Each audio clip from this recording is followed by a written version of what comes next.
নমস্কার বন্ধুরা, কেমন আছো তোমরা? আমার বন্ধু চ্যানেলে তোমাদের অনেক অনেক স্বাগত। তারপর কেমন আছো তোমরা সেটা আগে জানাও। নিশ্চয়ই ভালো আছো, আমিও খুব ভালো আছি।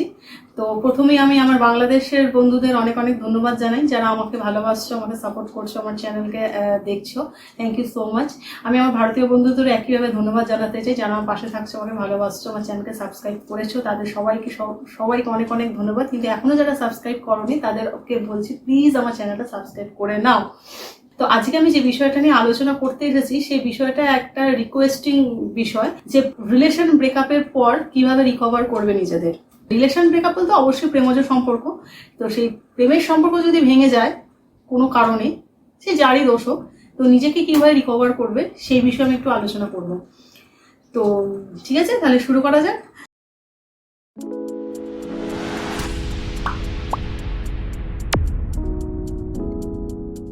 দেখো, প্রথমেই বলি যে রিলেশন যেমনই হোক, সেটা ভেঙে গেলে খুবই দুঃখজনক, তাই না? তো সেই দুঃখজনক জায়গাটা থেকে বেরোনোর সত্যি খুব কষ্টকর। ঠিক আছে, তো সেই ক্ষেত্রে হলো, প্রথম কথা হলো যে সব থেকে যে সম্পর্ক ভেঙে গেলে ভীষণ কষ্ট হয় সেটা হলো প্রেমের সম্পর্ক।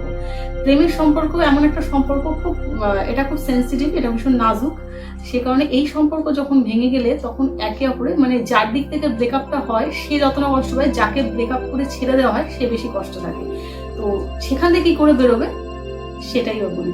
প্রথমত বলি যে ব্রেকআপের পর তোমরা বেশি সেইটা বিষয়ে বেশি চিন্তা ভাবনা করো না, মাথা থেকে সেই চিন্তা ভাবনাটা এড়িয়ে যাও। কারণ সেই চিন্তা ভাবনা তুমি যত করবে, তুমি সেই রকম চিন্তা ভাবনা অনুযায়ী তোমার মন তত কষ্ট পাবে। তো চেষ্টা করো সেই চিন্তা ভাবনা থেকে নিজেকে রিলিফ করা, এবং যত বেশি তোমার প্রাক্তনের কথা মনে পড়বে তত বেশি তুমি কষ্ট পাবে। তার সঙ্গে স্মৃতিগুলো যত পারো মলিন করতে শুরু করে দাও, তাহলে দেখবে তুমি অনেকটা রিলিফ পাচ্ছ। সেরকম হলে তুমি তার চেনাশোনা, তার এনভায়রনমেন্টে যেসব বন্ধু বান্ধব, তাদের সঙ্গে একটুখানি এড়িয়ে চলো তাদের সাথগুলো, তাহলে দেখবে তুমি অনেকটা রিলিফ পাচ্ছ। তার সঙ্গে সঙ্গে যা কিছু সবকিছু এড়িয়ে চলো, এটা হলো এখন। দ্বিতীয়ত হলো যে এই সম্পর্ক ভেঙে গেলে আমরা কি করি, অনেক রকম যোগাযোগ করার চেষ্টা করি। যোগাযোগের মাধ্যমে বলতে আমরা যেটা সবথেকে বড় করি সেটা হলো আমরা ওই সোশ্যাল মিডিয়ায় উঁকিঝুঁকি মারি। নয় তার হোয়াটসঅ্যাপ স্ট্যাটাস দেখি, নাহলে তাকে হোয়াটসঅ্যাপে ডিপিতে দেখি, নাহলে তার ফেসবুক চেক করি, তার অনলাইন অফলাইন সবকিছু খোঁজ রাখি। তো এগুলো একদম টোটালি অফ করে দাও, কারণ এগুলো করা মানেই তুমি পাস্টকে নিয়ে টানাটানি করছো। ঠিক আছে, এগুলো টোটালি অফ করে তুমি তোমার মতো থাকো। কারণ অনেকে কি করে যে সে অনলাইন হচ্ছে কখন, অফলাইন হচ্ছে কখন, সে কি টিপি দিচ্ছে, সে কি স্ট্যাটাস দিচ্ছে, সে কাকে নিয়ে ফেসবুকে ছবি ছাড়ছে, এইগুলো সমস্ত কিছু সে ফলো করে। এগুলো থেকে বিরত থাকো। এবং প্লাস অনেকে এটাও করে যে সে নিজের স্ট্যাটাসে দুঃখজনক স্ট্যাটাস দিয়ে দেবে, কিছু ব্রেকআপের কিছু স্ট্যাটাস দিয়ে দেবে, কিছু ব্রেকআপ সাইরি, কিছু ব্রেকআপ গান, কিছু ব্রেকআপের কিছু ফিল্মের কিছু অংশ, এইসব স্ট্যাটাস দিতে শুরু করবে। এরকম নানা রকম, বা নিজের ডিপিটাকে উড়িয়ে দিয়ে রিমুভ করে দেবে, নাহলে ব্ল্যাক করে। আরে না ইয়ার, এসব কিচ্ছু করার দরকার নেই। একদম তুমি যেরকম ছিলে সেরকম থাকো। এরকম থাকলে দেখবে যে তুমি অনেকটাই নিজে অনেকটা রিলিফ পাচ্ছ। এবং তার থেকে ওই সোশ্যাল মিডিয়ায় তাকে উকিঝুঁকি করা, চেস করা টোটালি বন্ধ করে দাও। সে গেছে তো গেছে।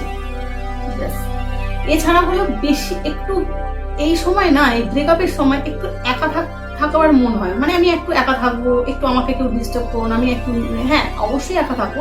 একা থাকা খুব ভালো। একা থাকলে নিজের সঙ্গে সময় কাটানোর থেকে বড় জিনিস আর কিচ্ছু নেই, অবশ্যই। কিন্তু তার মানে এটা নয় তুমি একা থাকছো মানে তুমি তার কথা বারবার চিন্তা করছো, যে তোমাদের কি হয়েছিল, কি সম্পর্কে, কোথায় কি ঘটেছিল, কার ভুল ছিল, কে ঠিক ছিল, কি হয়েছিল, এই সমস্ত কিছু।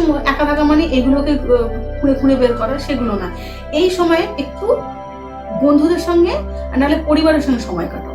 পরিবারের সঙ্গে সময় কাটাও এবং বন্ধুদের সঙ্গে সময় কাটালে দেখবে, এবং বেশি বেশি কথা বললে, এবং একদমই সেই সব বন্ধুগুলো না যে বন্ধুগুলো তোমাকে তোমার প্রাক্তনের কথা মনে করিয়ে দেবে বারবার, সেরকম বন্ধুদের সাথে কথা বলে লাভ নেই। সেই সব বন্ধুদের সাথে কথা বলে যারা এই প্রাক্তনের কথা তোমায় মনে করাবে না। আর এমনও যদি কোনো বন্ধু থাকে যে তোমার ওই প্রাক্তনের কথা মনে করিয়ে দিচ্ছে বারবার, তাকে তুমি হাত জোর করে বলো প্লিজ তার কথা যেন তোমার সামনে না বলে।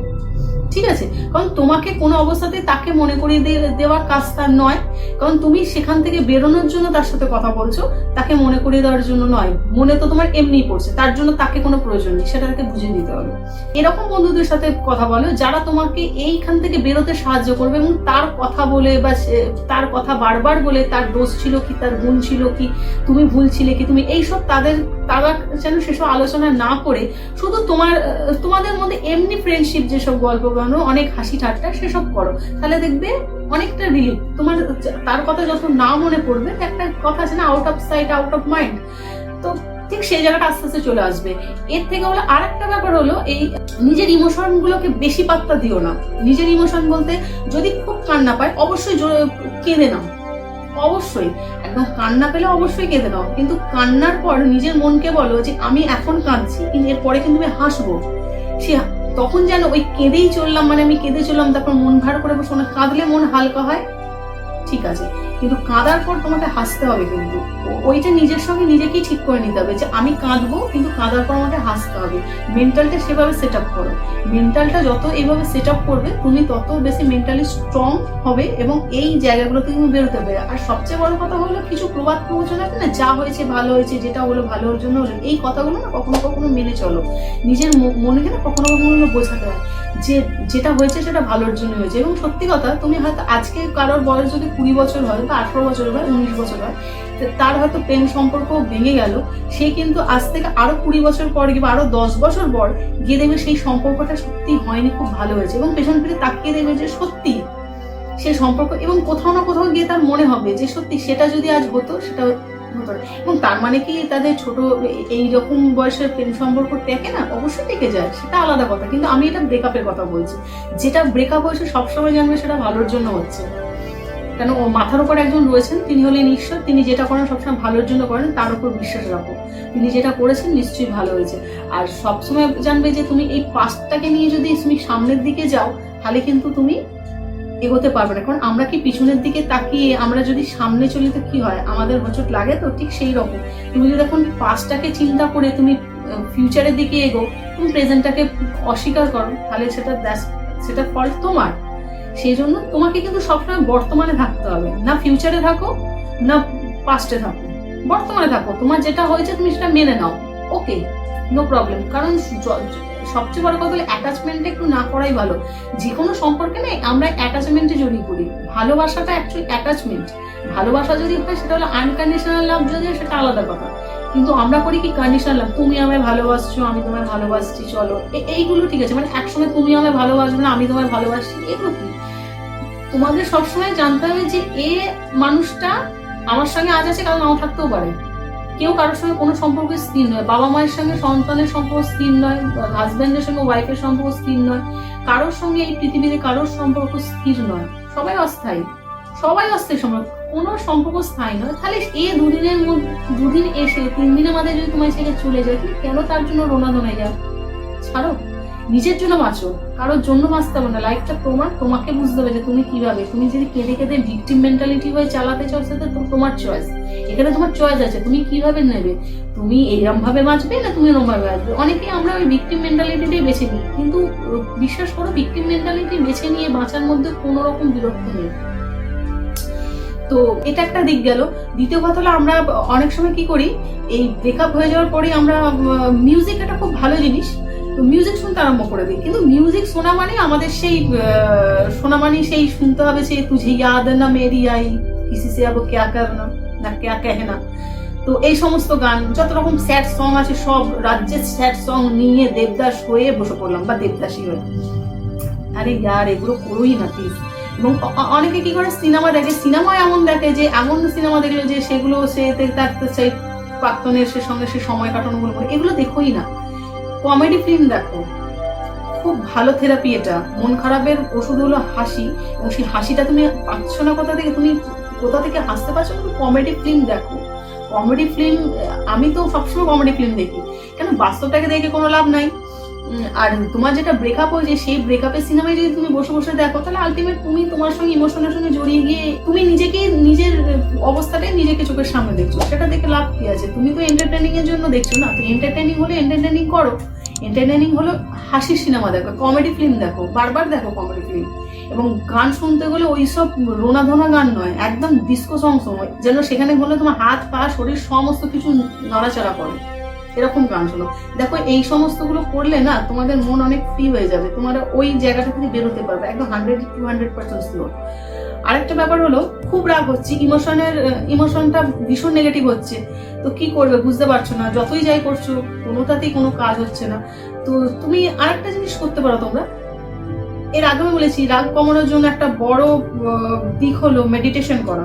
অবশ্যই মেডিটেশন করার অভ্যাস করো, এতে দেখবে তোমার ইমোশন গুলো অনেক বেশি নিজস্ব কন্ট্রোলে চলে আসে। মেডিটেশন করো, নিজের সঙ্গে নিজেকে মেডিটেশন করে একটু শান্তভাবে বসো, নিজের মনকে স্থির করো, দেখবে যে তুমি অনেক রিলিফ পাচ্ছ। প্লাস আরেকটা থেরাপি আছে আমি বলে দিচ্ছি, সেটা হলো right and burn therapy. Right and burn therapy হলো এটাই যে লেখো এবং পোড়াও। লেখো কি, তোমার সেই সময় প্রচন্ড রাগ হচ্ছে, সেই রাগের কি ফিলিংস হচ্ছে সেই ফিলিংসটা দিয়ে ডায়েরিতে বা কোনো কাগজে সাদা পাতায় লেখো, বারবার লেখো, পাতা ভর্তি করে লেখো, যা যা ফিলিংস গুলো তোমার মনে হচ্ছে, যে ফিলিংস গুলো তোমার মনে হচ্ছে কষ্ট দিচ্ছে, সেই ফিলিংস গুলো সব চোখের জল পড়লে পড়ুক, সেগুলো লেখো। লেখার পর সেগুলো কুচি কুচি করে কোচো সেই ইমোশনের সঙ্গে। প্রচন্ড রাগ যদি হয়, সেই রাগের ইমোশনের সঙ্গে প্রচন্ড ভাবে রেগে গিয়ে সেই মানে যতটা পারো সেটাকে কুচাও, কুচিয়ে সেটা উড়িয়ে দাও, উড়িয়ে দিয়ে সেটা বাতাসে উড়িয়ে দাও। এবং এটা বারবার করো, যতক্ষণ না পর্যন্ত তোমার নেগেটিভ ইমোশন গুলো তোমার থেকে বের হচ্ছে ততবার করো, দিনে পারলে যতবার চাইছো ততবার করো। এগুলো করতে করতে দেখবে একটা সময় নেগেটিভ ইমোশন গুলো তোমার মধ্যে কাজ করছে না। এটা খুব ভালো থেরাপি, এটাকে বলে রাইট অ্যান্ড বার্ন থেরাপি। এই থেরাপিটা করে তোমরা দেখতে পারো, এটা ভীষণ ভীষণ ভীষণ ভাবে ভালো ফল দেয়। আরেকটা ব্যাপার হলো যে আমরা এই সময়টাই ঠিক ফোকাসটা ঠিক করতে পারি না, তাই না? কিন্তু এই সময়টাই হলো সব সময় জানবে যে কিছু ভুল করলে কিছু হলে তবেই আমাদের কিন্তু শেখার সময় আসে। তুমি যদি কেউ স্টুডেন্ট হও, সেই সময় ব্রেকআপ হয়েছে, তো অবশ্যই পড়াশোনায় মন দাও।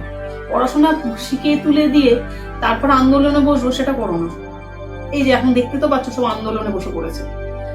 তো সারা বছর আমার ওই ব্রেকআপ হলো, আমি পড়াশোনা করলাম না, তারপর আমি পড়াশোনা না করে আমি আন্দোলন উঠলাম, সেটা না করে এই ব্রেকআপটা থেকেই তোমাকে কিন্তু মনটা শক্ত করতে সাহায্য করবে। এই ব্রেকআপ থেকে কিন্তু তুমি যদি স্টুডেন্ট অবশ্যই পড়াশোনার দিকে ফোকাস করো এবং তুমি ভাবো যে এই ব্রেকআপটা তোমার কাছে একটা আশীর্বাদ স্বরূপ, তোমাকে পড়াশোনায় এগিয়ে নিয়ে যেতে সাহায্য করবে। নিজের মেন্টালিটিকে সেভাবে তৈরি করো। আর যারা কাজে বা চাকরিতে নিযুক্ত আছে তারা অবশ্যই চাকরির দিকে, নিজের কাজের দিকে ফোকাস দাও এবং নিজের ক্রিয়েটিভিটির দিকে, আমি বারবার বলি নিজের ক্রিয়েটিভিটি, নিজের মধ্যে কোন গুণটা রয়েছে সেটা খুঁজে বার করো, সেটার ওপর গুরুত্ব দাও। নিজের গুরুত্ব নিজেকেই দিতে হবে, অন্য কেউ বাইরে থেকে ওই একটা ছেলে বা একটা মেয়ে এসে তোমার গুরুত্বটা বুঝতে পারেনি, সেই জন্য যে গেছে তাকে যেতে দাও। এটাই হলো আসল প্রসেস। আর পরিশেষে আর একটা কথাও বলতে চাই যে অনেকেই এই ব্রেকআপের পর একটা জঘন্য অপরাধ করবে, সেটা সুসাইডের মতো একটা কেস করে ফেলে। এদিকে একদমই যেও না প্লিজ, কারণ জীবনটা তোমার হলো, জীবনটা কিন্তু খুব সুন্দর। অনেক জন্মের পরে মানব জন্মটা পাওয়া যায়, তো অনেক অনেক অনেক কীট পতঙ্গ এটা সেটা পশু পাখি হয়ে আমরা এই মানব জন্ম পাই। সেটাও যিনি দেন তারই একমাত্র অধিকার আছে সেটাকে নেওয়ার। তিনি হলেন আমাদের স্বয়ং, যিনি মাথার উপর বসে আছেন ঈশ্বর। যারা ঈশ্বরে বিশ্বাসী করো তাদেরকেও বলছি, যারা ঈশ্বরে বিশ্বাসী করো না তাদেরকেও বলছি যে জীবনটা তারই দান। তো তাকে অস্বীকার করে তুমি তোমার লাইফটাকে নষ্ট করে দিতে পারো না কারোর জন্য, তাই না? সেটা তোমার অধিকার নেই, তোমার লাইফের অধিকার তোমার নেই, কারণ তোমার ওপর তোমার লাইফটার অধিকার যে দিয়েছে তারই। তো সে যখন তোমায় নেবে তুমি তখন যাও, যেতে তো একদিন সবাইকেই হবে। সেই জন্য কারোর জন্য নিজেকে খতম করে দিয়ে আমি চলে গিয়ে আমি খুব বিরক্ত হয়ে গেলাম, এটা কখনোই করো না। এটা খুব ঘৃণ্য কাজ, ঠিক আছে? এটা ভীষণই ঘৃণ্য কাজ। এই সুসাইডের মতো কাজ একদমই করবে না। ব্রেকআপ হয়ে গিয়ে কিভাবে তোমরা বেরোবে, এই আমার কাছে কিছু কিছু টিপস ছিল যেগুলো আমি তোমাদের বললাম। হয়তো এই টিপসগুলো তোমাদের কাজে লাগবে কি আমি বলতে পারছি না, কাজে লাগেও, কারণ আমি ভীষণ রাফ অ্যান্ড টাফ, তো তো সেই কারণে আমি হয়তো রাফ অ্যান্ড টাফ ভাবেই বললাম তোমাদের, কিন্তু এইভাবে মেন্টালিটি সেট করো, বুঝলে তো? মেন্টালিটি যত তুমি নিজেকে স্ট্রং করবে তত দেখবে তোমার ইমোশনগুলো তোমার গা ঘেসে বেরিয়ে যাচ্ছে, তোমায় ছুতে পারছে না। ভালো ইমোশনগুলোকে কাছে ডাকো, খারাপ ইমোশনগুলো কেন নিয়ে বোঝা হয়ে শুধু শুধু ঘুরে বেড়াচ্ছ? তোমার লাইফটা তো এখানে শেষ নয়, তোমার লাইফটা আরো পুরো রয়েছে। যেটা যা হচ্ছে সেটা ভালো হচ্ছে, যেটা হয়নি সেটা ভালোর জন্যই হয়নি। এইগুলো মাথার মধ্যে একবার যদি ঢুকে নিতে পারো না, তো দেখবে লাইফটা অনেক সুন্দর। লাইফটা এনজয় করো, লাইফটা এইসব এই দুদিন লাইফ এইভাবে এসে কারোর জন্য আমি কেঁদে রেঁদে চোখের জল ফেলে আমি চলে গেলাম, এগুলো করো না প্লিজ। তো আমার তো আর তো কিছু বলার নেই। সবাই ভালো থাকো, সুস্থ থাকো, মজায় থাকো, আর চ্যানেলটা অবশ্যই সাবস্ক্রাইব করো। কমেন্ট বক্সে জানিও আমার এই টিপসগুলো তোমাদের কেমন লাগলো, ঠিক আছে? তো আজকের মতো টাটা, বাই বাই। হ্যাঁ, আরেকটা কথা বলে দিই যে আমার ডেসক্রিপশন বক্সে আমি আমার ফেসবুক আর ইনস্টাগ্রামের লিঙ্কটা দিয়ে দেবো, প্লিজ আমাকে একটু ফলো করে নিও। আর ঠিক আছে, আমার একটা ব্লগ চ্যানেল আছে, সেই ব্লগের চ্যানেলের আমি ডেসক্রিপশন বক্সে তার লিঙ্কটা দিয়ে দেবো। যারা ব্লগ দেখতে ভালোবাসো, আমাকে অন্যভাবে দেখতে চাও, আমি রোজকার জীবনে কি করি না করি সেগুলো যদি দেখতে চাও, অবশ্যই আমার সঙ্গে ওখানে দেখা করতে পারো, আমার ওই চ্যানেলটা ঘুরে আসতে পারো, ঠিক আছে? তো আজকের মতো আমি এখানেই শেষ করলাম। Tata, bye bye.